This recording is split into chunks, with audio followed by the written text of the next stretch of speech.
when we go through situations like this, we are changed. And I think it was really powerful for me to acknowledge that and to say that it makes perfect sense that the person I'm looking at in the mirror is not somebody that I recognize right now, because who you are before and after are two very different people. You're listening to Make Some Noise podcast, episode number 536 with guest Cyndie Spiegel.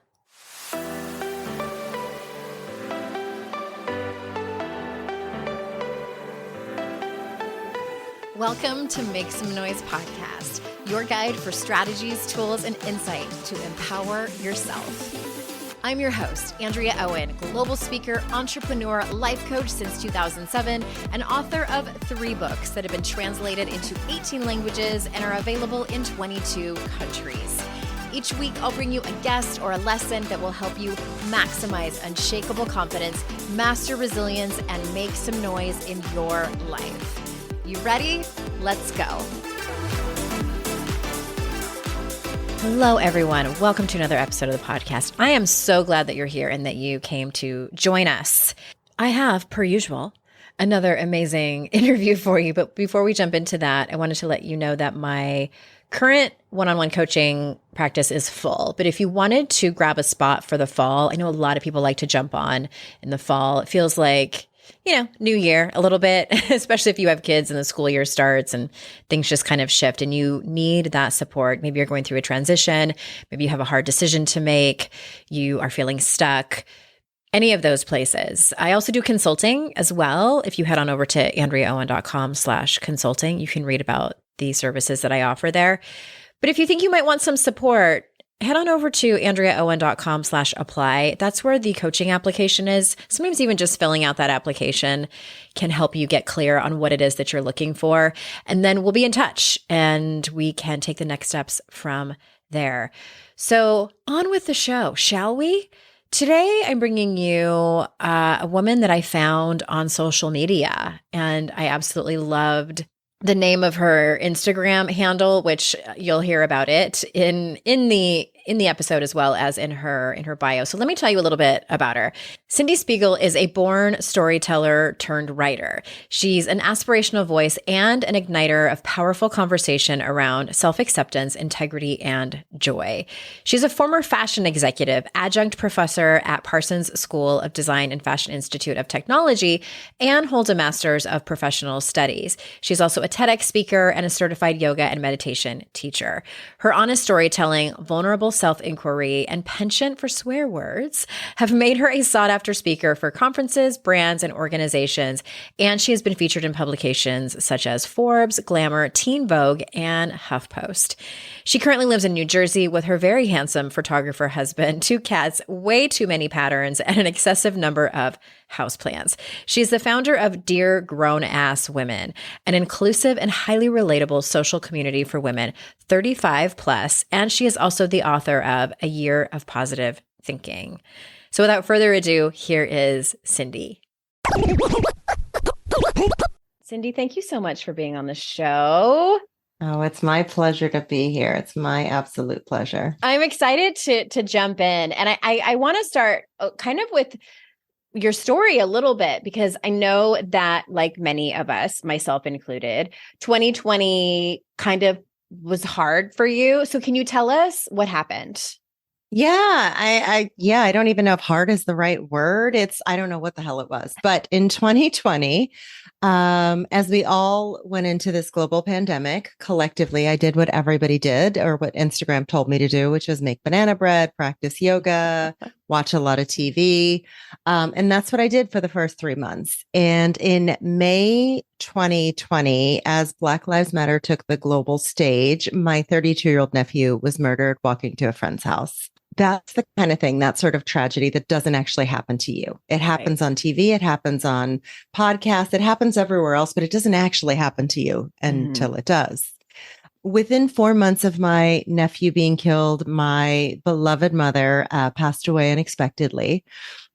Within a month of that, my brother, who was in his 40s, had a stroke and then went into cardiac arrest and spent the next 10 weeks in the ICU. So again, all in the middle of a pandemic. By the grace of God, he made it home. And within a month of him coming home, I was diagnosed with breast cancer. Oh my So all God. to say, I thought that was bad. I don't even know what you call that. Like that sort of compound, there is a name, right? It's compound loss, compound grief, but it just felt like the world, the world as I knew it just fell out from underneath me. And as somebody who's always been an optimist, I did not even recognize myself. And honestly, I'm only just now starting to come back to myself and to recognize myself. So that's what my 2020 looked like. Damn. Yeah, it was a thing. So had you already started your community with grown-ass women? Yeah. So prior to that, I wrote a book called The Year of Positive Thinking. I'd launched I'd launched Dear Grown Ass Women on September 11th of 2019. So it was pretty 6 months before all of this happened. Yeah, we had this massive event in Palm Springs at the beginning of March, and then a week later the world shut down. So yeah, I had launched that. I had launched it at that point a few months prior. So had you ever had anything tragic like that happen before, or was this all sort of a new kind of experience? Oh yeah, no, I don't. That sort of thing. I mean, God willing, I won't go through it again. I hope that most people don't experience that multiple times. No, I mean, I've had plenty of difficulty in my life, but I think this sort of tragedy and truly trauma, because not only was this happening on the global stage, but it became deeply, deeply personal. This was the first time that a sort of series of events like this ever happened. Yeah. And hopefully the last time. But I think whether it looks exactly like it did for me is pretty unlikely, but there are many scenarios that I came to learn about where many people go through situations where there's this series of unfortunate, that's putting it mildly, events that happen, and so at no point did I ever think like, why me? It was just like, well, shit, this sucks. Yeah. Well, and that's kind of where I wanted to ask you, like how did this, if at all, how did it change you in terms of really anything, but more specifically, if it changed you in terms of what you teach or how you teach it or your perspective on things, like what were your biggest takeaways? Yeah, I think, part of it was everything that I've done up to and prior to this was very much about self-exploration. So this was a continuation of that. And one of the biggest learnings was really saying like, it is okay that you are a different person today. Yeah. It doesn't matter that I'm 45 years old or from 55 or 65, 7. It doesn't matter, right? Like when we go through situations like this, we are changed. And I think it was really powerful for me to acknowledge that and to say that it makes perfect sense that the person I'm looking at in the mirror is not somebody that I recognize right now, because who you are before and after are two very different people. And I also really shifted, as I said before, I've always been an optimist. I've always had this big, giant personality. My optimism and my joy looks very different today than it did, in 2018, where I wrote A Year of Positive Thinking. Yeah. Because when I was going through this, and I say this all the time, I could not positive think my way out of where I was. And there was never a thought that I should, but I did for sure. I just really had to shift what I could access within me at any particular moment. So can you say more about that? Like, what do you mean? Because I know that there's people listening, I get a decent amount of people who either share with me on my Instagram DMs or, when they're filling out a questionnaire to possibly work with me privately. And they mention that they've lost a parent or someone that they love within a fairly short amount of time, within the last 6 months or, 2 years. And it's interesting to me that I think sometimes when those moments happen, it shifts something and people start to go through a transition. So what was that? Is that kind of what you were pointing to? Yeah, I think it was, I mean, I don't even know if a transition would be, that feels like it's putting it too lightly. Like we are changed in so many ways. So yeah, I think it's understanding your relationship to the world as the person you are today, right? Whether it's parent loss or child loss or friend loss, whatever it is, you've existed in the world up until that point, being someone's daughter, someone's mother, someone's whatever that relationship, insert relationship. And when that is removed, right, that relationship is removed in the traditional sense, right, there really is a lot of questioning that happens. And it's not questioning that we hear about a lot. Yeah. And by the way, when I talk about loss, it's not always to death, right? There are relationships that are severed. There are careers that we used to have that we no longer have. There are many ways that we experience loss. And we don't necessarily spend enough time thinking about how that has shifted who we are. Yeah. And for me, again, it was somebody who I'll always have a giant personality for sure, but it's gotten a lot quieter. It's gotten a lot quieter in a way that is really empowering for who I am today, because I no longer feel the need to put on this facade of like outlandishness for the sake of showing folks who I am or showing up in the world. Like, I am simply changed. I so appreciate your transparency, and I've never heard it talked about in that way. And I lost my dad in 2016, and he was the first person I ever lost, to that extent. And for me, how I would answer that question is like, it profoundly changed the way I think about grief. And it was certainly, I've told my community a million times, I got the word surrender tattooed on my arm in my own handwriting as a reminder that I'm not in control of this. And it's it was such a metaphor for just life in general. Like, I can control some things, but for the most part, like, I'm just on this wild roller coaster of life, and I just have to ride it and do with it what I will. But the more I try to control it, the more it's going to kick me in the face.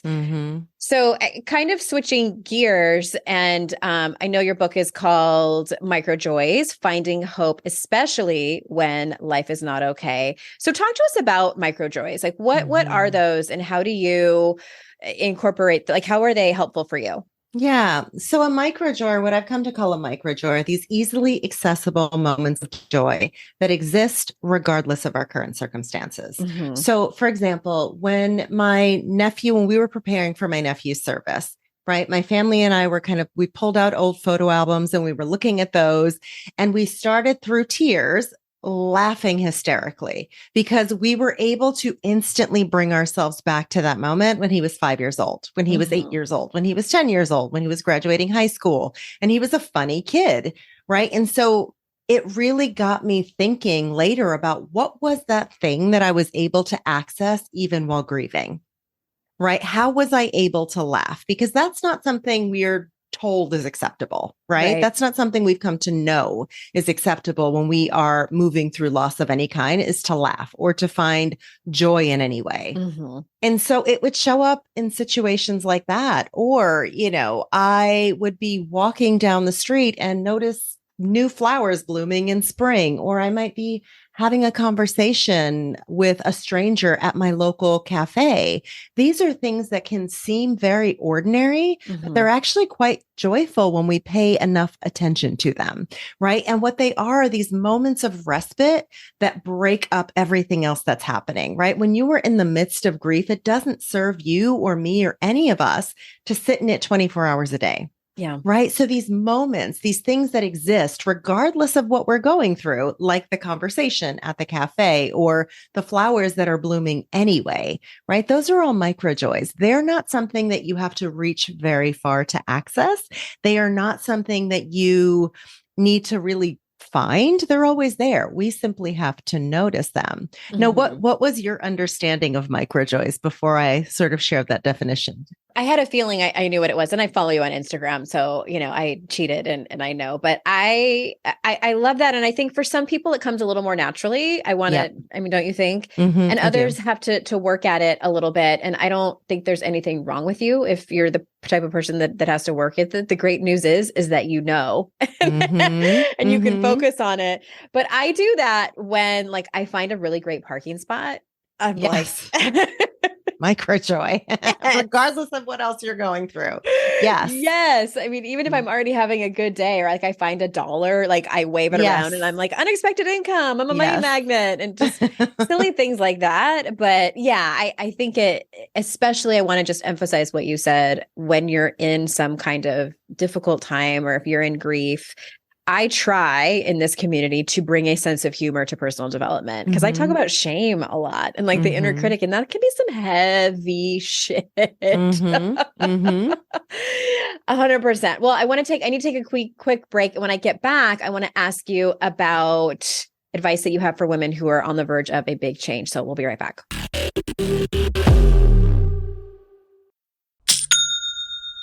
Shopify's already taken the cash register online, helping millions sell billions around the world. But did you know that Shopify can do the same thing at your retail store? Give your point of sale system a serious upgrade with Shopify. With Shopify, you get a powerhouse selling partner that effortlessly unites your in-person and online sales into one source of truth. Track every sale across your business in one place and know exactly what's in stock. Connect with customers inline and online. Shopify helps you drive store traffic with plug-and-play tools built for marketing campaigns from TikTok to Instagram and beyond. Get hardware that fits your business. Take payments by smartphone, transform your tablet into a point of sale system, or use Shopify's POS Go mobile device for a battle-tested solution.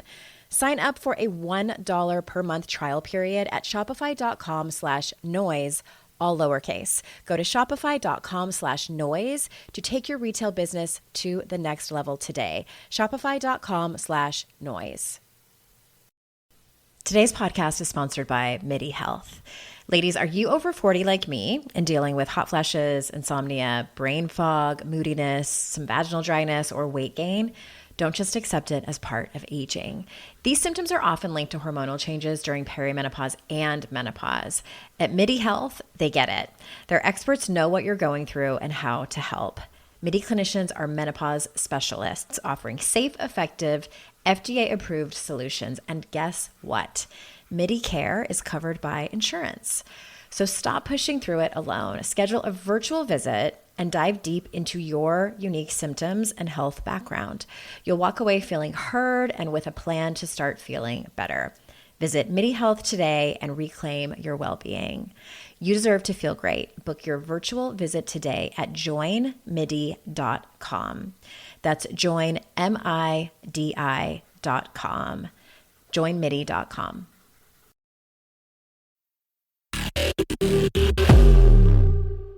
I know that a lot of people listen to this show who are, some of them are just, like they like to have personal development in their ears whenever possible. Hey, glad you're listening. And then there's others who are like, they have, stepped down. I was just talking to somebody yesterday who had just stepped down from a position in her work to take kind of a sabbatical and like see what's next for her, or they are changing careers, or, they're empty nesters, all these different examples of big change. So what advice do you have for women who are like on the precipice of that? So the first thing I would always suggest is to really consider what it is that you're hoping to change. Right? Because we get to this place where we know where we are isn't where we want to be. Like when I left the fashion industry 10 years ago, I knew that wasn't where I wanted to be, but I also didn't know what I was expecting. Right. So that first question really is a little bit of like, what it's exploring where it is you do want to be. Yeah. So that you're not just floundering when you make these big decisions, right? It's okay if you are, right? I did. That's fine. But if you have some semblance of understanding of where you want to be, it will make the journey to that place a hell of a lot. I don't want to say easier because it's still going to be hard, right? But a little bit easier to navigate, Yeah. So first getting clear on where it is that you want to be, and then considering, who the folks are in your sphere that are there that you might be able to tap into and talk to. I often ask people, like, for instance, like say someone has left or, taken some time off of their career and they want to change and they're not sure what they want to do. And I ask people like, how do you want to feel? What is the feeling that or the experience that you're after? Because it's usually not about the thing that we want or the job or like the partner. Or, it's like, what are you after? It's like, and how do you expect it to feel? Because that might not actually happen. Like, are you okay with that? Or could you get that feeling from somewhere else? But that's the question I like to ask people and ask myself sometimes. I mean, even when it comes to like sex, I was listening to a podcast and there was an expert that was talking about that. And she was saying, like, how do you want to feel during intimacy with someone? Like, do you want to feel connected? Do you want to feel alive? Do you want to feel passionate? Like there's all these different things that's unique to people. So I love that. I love just kind of slowing down in the inquiry. Yeah. And I think the inquiry, I think the inquiry doesn't get enough respect, right? Thank you. Like the inquiry needs more respect. This takes time, and it takes a lot of the inquiry leads us to a place of unlearning, right? Yes. It takes us to this place of saying, wait, who am I today? And like, who do I want to be today? Mm-hmm. And so I love this question about how do I want to feel? Because maybe you don't know exactly where you want to go today. Right. Right. But you very likely know how you want to feel today. So I think it's just such a beautiful question, you know? And you definitely know how you don't want to feel, yeah, because you wouldn't have left whatever you're doing. Be in the process of leaving. That's right. Right. Exactly. Like what's not working there, you know? What are you tolerating that you don't like anymore? Mm-hmm. So I want to circle back to, you mentioned that you had a career in fashion and then you completely changed trajectory. So were you in that place, or what happened there? Why'd you make the change? Yeah. So I was in fashion for 15 years in New York City. I was traveling around the world, you know, business class around the world. It was a beautiful life. Glamorous. Very glamorous. I left. I actually left. It was 2013 New York Fashion Week. It was a beautiful life. And I knew that it no longer was serving who I was growing into. You know, I think when I left the fashion industry, I was 35 or 36. I was just going to ask you, were you in your 30s? Yeah. I was. Yeah. I was 35 or 36. And at some point in my 20s, and then again in my early 30s, I did a few yoga teacher trainings, never with the intention of teaching yoga. I had a job, I had a career, I had an education focusing on what I was doing. But what I will say, one of the biggest learnings for me was this question that shifted everything. And it was the question of who are you beneath the titles? And it's a question, by the way, I'll never have an answer to, but I will constantly be seeking an answer to that. Like, who am I when I'm not somebody's daughter, when I'm not, you know, this person that works for that company, when I'm not, you know, someone's wife? Who are you beneath all of that? And that question really shook me to my core. And it was a question that I couldn't unhear. And I remember during Fashion Week, and just in that point in my career in general, I had a spectacular job. It was a very enviable job for anyone who wanted to do what I did. I just remember thinking, what matters to the folks in the work that I do does not matter to me. Yeah. You know, what mattered to me, even good for them. Yeah. There's no, and that's important, right? Because there's no judgment around who they are versus who I am. But there was this real sense of, I no longer align with the work that I'm doing or the work community that I'm a part of for whatever reason. And so when I left, I didn't know what I was going to do. I just knew that I had to leave that to figure out what was next. And eventually I went on to teach at FIT, which was my alma mater, the Fashion Institute of Technology. I then took on a teaching position at Parsons in New York City. So there were all of these beautiful there was this confluence of events that really sort of shifted the trajectory of where I would go, because I never really thought of myself as a teacher. I just did my job and I did it really well. And I connected with people and I understood how to simplify concepts. But teaching really shifted things for me because it made me sort of understand how important it was to be in conversation with folks often. And so I went from working in the fashion industry to initially teaching about fashion at FIT, then teaching about team building and relationship building at Parsons to design students. And to this day, like so many, actually, I just went to an art exhibition. Part of teaching at an art school, the beauty of it is that these folks go on to do this amazing creative work. But I was just at one of my former students' art exhibitions in New York City. And she said to me, you know, she's like, you have no idea how you taught me how to human in the world. Oh my gosh. I know that's not what our class was about, but you taught me how to human, how to show up, how to be in relation to people. And in hindsight, you know, and again, these are these tiny things that I think happen to us that we don't have the perspective to observe them when they're happening. Right. You know, but we see them in hindsight. Is like the experience that I had teaching college students makes perfect sense for the direction that I'm in today and the kind of work that I'm doing today, which is very much in the space of self-exploration, right? I say this a lot. I'm like, I don't have answers for you. I have no prescription for how you should live your life, but I am an expert at my own lived experience, and I can share and I can lead by sharing with you what I know and what I've done and what I've seen, and asking you questions to support you in figuring out your own way, but not because I have answers for you. And I think it was similar to me teaching, at both schools where I taught, which is really inquiring and having my students saying to them on the very first day, I don't have the answers, but I do have questions and we're going to talk about it together. Even if this is a strategic design program and you didn't know you were coming in to do this, this is what we're going to do. Yeah. And so to hear many years later, the impact of that just reminds me why I do the work I do today and why I needed to leave the work that I was doing a decade ago. Yeah.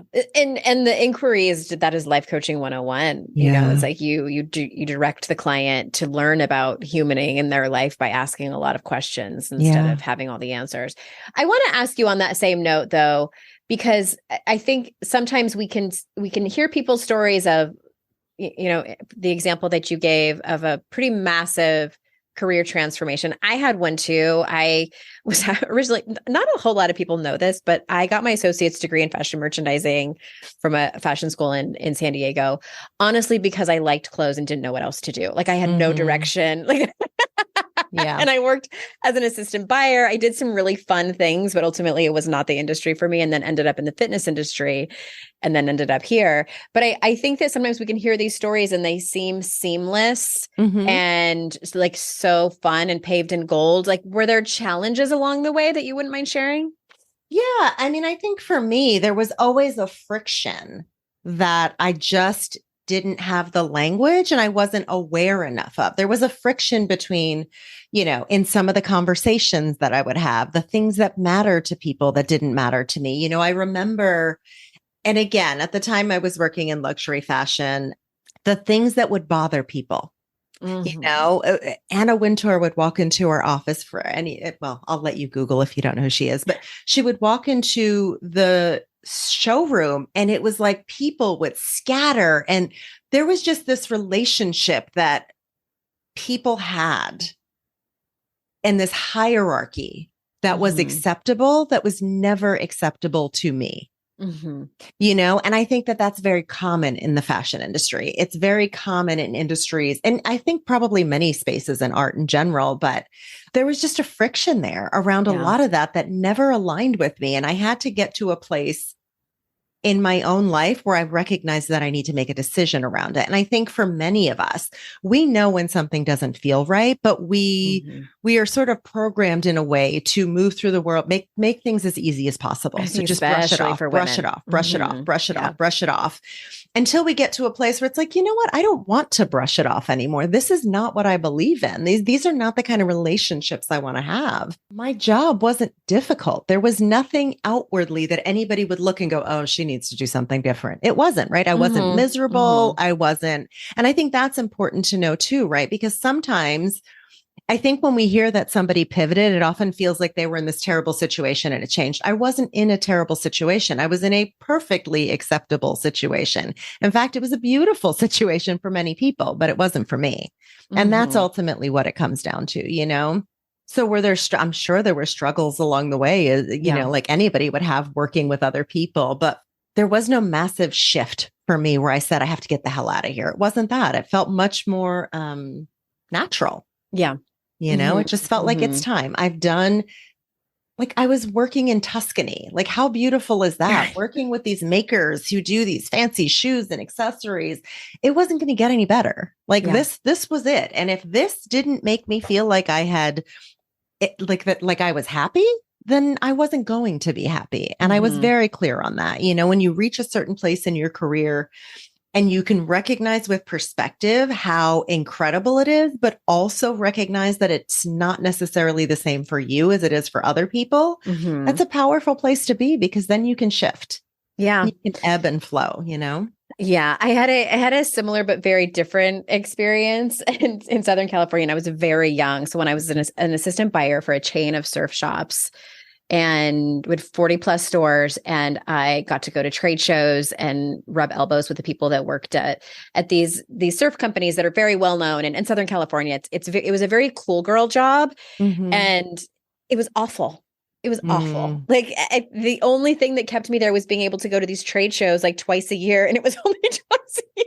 So I'm like, this is stupid. This is stupid. Right. And I also saw the people ahead of me where I would get promoted to these positions and make a decent living. But I saw how many hours they worked. I saw how their lives were. I knew that, and this is, I'm generalizing, but like the men's buyer was having an affair with his assistant, and it was just like drama. And I'm like, I don't want this life. Like, this isn't where I'm meant to be. And it's interesting that I was able to recognize that at 22 years old. Mm-hmm. Mm-hmm. But then I ended up partying through the rest of my 20s anyway. It took me a long time to get here. So if anyone's listening who takes the long way, I see you. We're going to take one more break, and then I want to ask you about positivity, specifically about toxic positivity. So we'll be right back, everyone.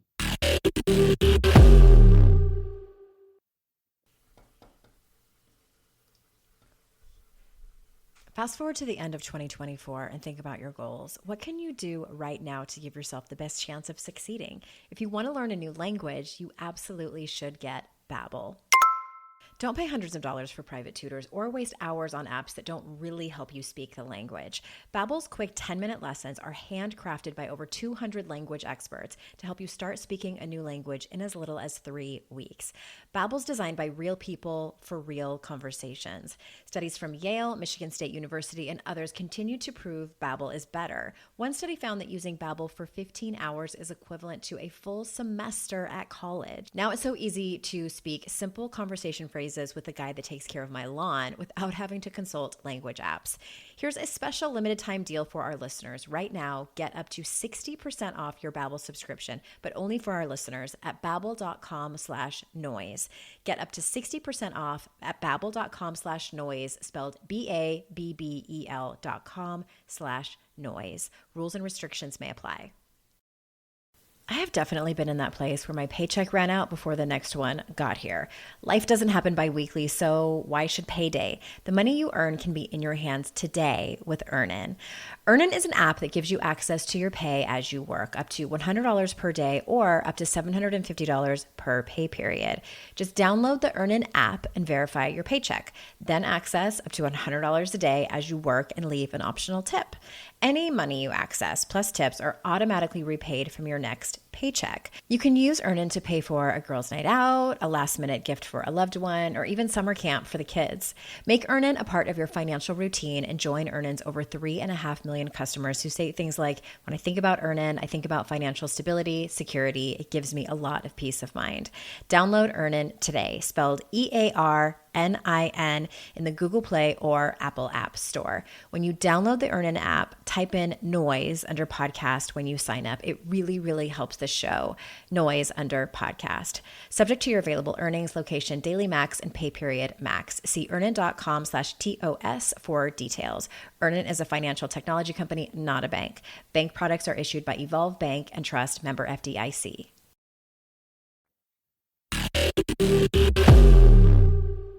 All right. So your last book was about positivity. I know both of your books are about that, but you stress that, and I love how you say you're allergic to anything that's toxically positive. And we talk about toxic positivity over here. So where do you see the line between what is helpful positivity and toxic positivity? Yeah. So I think there's positive psychology, which is actually a branch of science. Like there's Right. data, right? There's research behind it. It's not just about thinking positively. And then there is toxic positivity, which is what I often refer to as the good vibes only culture. Yeah. Because I'm like, in it was what huge world? like 10 years ago for many years. I've never, ever liked that saying, because I'm like, in what world do you live in that there are only good vibes? Yeah. And what sort of bubble or cocoon are you building for yourself and those around you if that's the expectation? So I think where the line in the sand is for me is when I'm no longer allowed to feel anything other than. Right. In life, we are going to feel the spectrum of emotions. Some of them are, feel positive. They feel, I say this in quotes, good. Right. And some of them don't. Some of them are just shitty and tragic and sad. And so that line in the sand saying that I can only feel one way is incredibly toxic. And it is dangerous, I think, because then we are suppressing all of these emotions that we have that are inherent in the situations that we're going through. And those emotions will come out one way or the other. They're Yes, either will. going to come out in a way that's healthy or they'll come out in a way that's not. And toxic positivity to me is this idea that you should only feel good. And if you don't feel good, then there's something wrong with you. Right. And microjoys, on the other hand, is saying, listen, there will be times when you feel great and there are going to be times when you don't. How can I find joy anyway, despite what I am going through? Not stop feeling that way that isn't quote unquote good so that you can feel good. Right. It's kind of, I say this a lot. It's holding grief in one hand and joy in the other at all times. Toxic positivity is holding goodness in one hand and happiness in the other at all times. Not the same thing, you know? Not the same thing. It's interesting. That made me think of when, I was in pretty deep grief after losing my dad, and I wrote through a lot of it because that's how I kind of make sense of things. And if I'm going through something difficult and I can't deal any other way, I just sit down at my laptop and write. And I wrote some poetry, and in a strange way, I found to me, they weren't in two separate hands. They were together, the joy and the grief, because I find so much joy in writing. And it was a way for me to kind of mix the two. It's almost like putting lemon juice and sugar together and like mixing it up with some water. And somehow it worked. And it was simultaneously excruciating and at the same time brought me joy. And that's exactly what it is, right? It's saying in life a few people have said this, sometimes it's in the exact same hand. And I'm like, yes, that's true. Right. Sometimes we can hold these things separately. Sometimes we can step out of what we're going through and feel this other way. Sometimes it's all mashed up together. Right. It's the lemon and the sugar together. And and that's that. I think of lemonade. Is that what's in lemonade? Lemon and sugar, right? Lemon, sugar, and water. I'm pretty sure that's it. Yeah. Right? It's that simple. Which actually, I'm going to side note for a second to say that statement that I just made sounds as if I'm trying to find a silver lining, which is another thing that I think veers on toxic positivity. So please know that that's not what I mean by lemonade. But yeah, sometimes it really is, right? It's having both of those things at once and feeling your way through both of those things at once and understanding that the messiness is part of it. Yeah. 100%. The discomfort is part of it. The messiness. It is messy. Well, I also want to ask you about Dear Grown Ass Women, which is the platform that you built for women 35 plus. So why did you specifically pick that demographic? Yeah. So I think there's this expectation that it's a really interesting, fascinating answer. Truth be told, it was because I was 35 when I left my job and my career. But I'll tell you why it was so pivotal to me that moment in time is because I lost a lot of friends. So many of my friends were in the fashion industry. And when I left the fashion industry, I was like, well, what am I going to talk to these people about now? And as an adult, as a grown ass woman, I did, where do you go to make new friendships? Where do you go to build new relationships? If you're not in similar spaces to what we are now, you don't go to bars to pick people up. You don't go to libraries to pick up new friends. Like it really becomes, we have these built-in relationships, whether it's through church, if you go to church, or if you're a parent, maybe it's, the children, how do I say this? Team your sports, kids. Yeah. Or your kids' friends' parents, there are all these sort of siloed relationships that you're put into that you weren't necessarily your choice. So Dear Grown Ass Women, I really chose the demographic of 35 because it was such a pivotal time for me personally, but also understanding that it really is difficult to build new relationships and change our habits when that's not anything we've had up until that point in our lives, Yeah.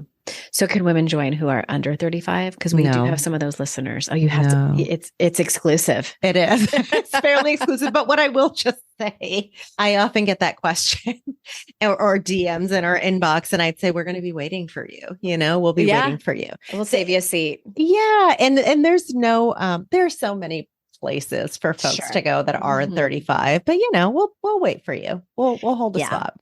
Well, I do think it's also a different conversation too when you get into your 40s, especially late 40s, when perimenopause, we talked about that briefly before we started recording.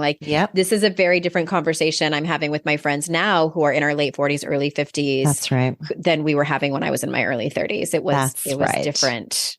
Very different. Well, and it's fascinating, right? Because there is this weird cutoff. Like I've also had the question where it's like, well, why isn't it 40 and older?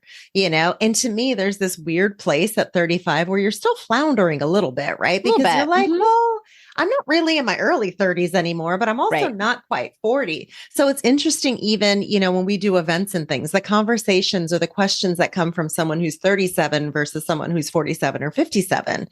Because truly, there's a lot that we have in common, but there's also a lot that we have to learn. Yeah.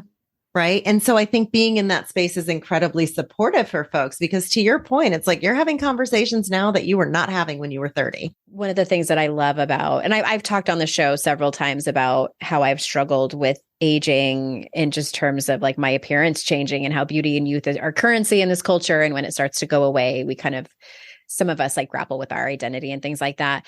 But I do love the confidence that comes with this age. I think, I don't know if it is inherent for everyone and it looks different for everyone, but I just think we kind of run out of caring so much. And for those of you that are younger who haven't experienced that, I can't wait for you to experience that because it is freeing. Well, there really is, right? There's this sense of also life has happened with and to you at some point. And the more you live life, the more it's happened with and to you. And as it does, we start to realize what matters and what doesn't. Right. Right. So we've just lost this need to please, not all of us, but I think some of us, right? We've lost to some a extent need to please everybody else because in many ways we know what's more important. Yeah. At 45, what I say today and what I say when I'm 55, God willing, will be very different because I will have evolved and I will have had a lot more life happen within to me. The more we get comfortable with understanding that our identity is going to shift and evolve, again, I hate to use the word easier, but the easier it will be to navigate. I think maybe smoother. Smoother. That's a nice word. Maybe. Yeah. Well, it's a word I can't think of. We'll keep going. We'll keep going with this. Well, I have loved this conversation so much. And I just want to say, I know that listeners, you can't see her, but I am on video with Cyndie and it's bringing me a micro joy to see that your nails, your shirt, your earrings, and your lipstick all match. They don't actually. These are orange, but they are well, very bright. On Zoom, it looks like it at least is all like in the same color thing. It's just so aesthetically pleasing. It's bringing me joy. So thank you for that. I do colors. And is there anything you want to circle back to make sure that you say in order for you to feel complete before we end this podcast? I'll just repeat what I said a little bit earlier about micro joys, right? They are these easily accessible moments of joy that exist regardless of our current circumstance. And the reason that is so important is because it really means that you deserve to touch joy even when you are struggling. Yes. And sometimes that means holding all of it at one time. So nothing more to add to that. Just a reminder.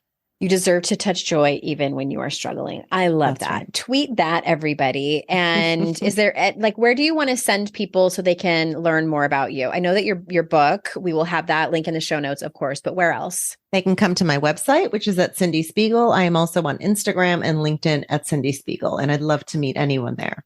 Awesome. And the platform is Dear Grown Ass Women for women 35 plus. Thank you so much for being here. And listeners, you know how grateful I am that you come here and spend your time with me and my guests. And remember, it's our life's journey to make ourselves better humans and our life's responsibility to make the world a better place. Bye for now. Hey everyone, thanks again for listening. I would be so incredibly grateful if you haven't done so already, if you could leave a review of this podcast on Apple Podcasts. Super easy if you already listen to your shows over there. But if you don't, or maybe you have the app on your phone, but you listen to the show on a different app, if you could leave a review for this show, it matters so much. I wish I could express how much it matters. I also wish that it didn't matter so much, but alas, it does. So if you haven't already, please go review and rate the show. It would mean so much to me. And thank you so much. I hope you have an amazing day.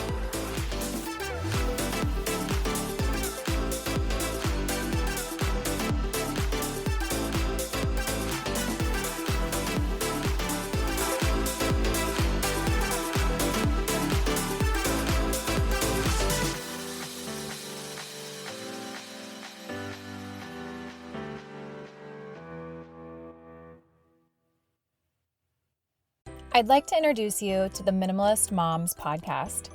It's hard enough being a mom, and the last thing you need is stress from too much stuff and an overcrowded schedule. For too long, I lived with the mindset that bigger was better, and the more I added to my life, instead of feeling better, I felt overwhelmed. It was time for a radical new mindset. Less is more. I'm not into extremes. I didn't throw everything away. My brand of minimalism is more about adding than subtracting. Get rid of the excess to make room for what you love. In other words, it's about living life with purpose. I hope you'll listen in, and my guest and myself can inspire you to think more and do with less. The Minimalist Moms Podcast, available wherever you listen to podcasts.